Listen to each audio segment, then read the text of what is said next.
Positive politics, clean politics. ఇది ఎప్పటికీ శాశ్వతంగా గుర్తింపు ఉంటుంది. ఈ విషయం మీరు గుర్తుపెట్టుకోవాలి.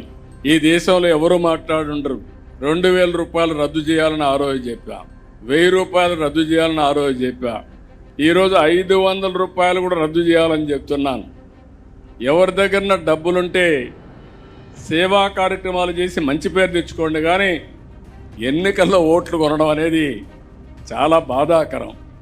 5 సంవత్సరాలు పనులు చేసి 4000 రూపాయలు నెలకు పింఛనిచ్చి, 6000 రూపాయలు పింఛనిచ్చి, 10,000 రూపాయలు పింఛనిచ్చి, 15,000 ఇచ్చి ఊరూరుకు రోడ్డు వేసి ఎలక్షన్లు వస్తే మళ్ళీ డబ్బులు ఇవ్వాలి అనే ఆలోచన రావడం చాలా బాధాకరం.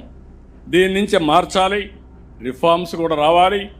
అదే సమయంలో పదే చర్చ కూడా జరగాల్సిన అవసరం ఉంది.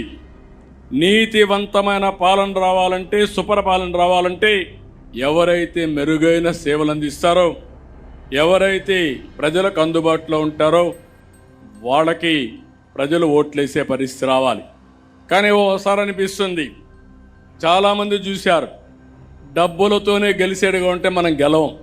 మొన్న ఎన్నికల్లో కూడా అవతల వాళ్ళు మనకంటే ఎక్కువ ఖర్చు పెట్టినా 11 సీట్లే వచ్చాయి.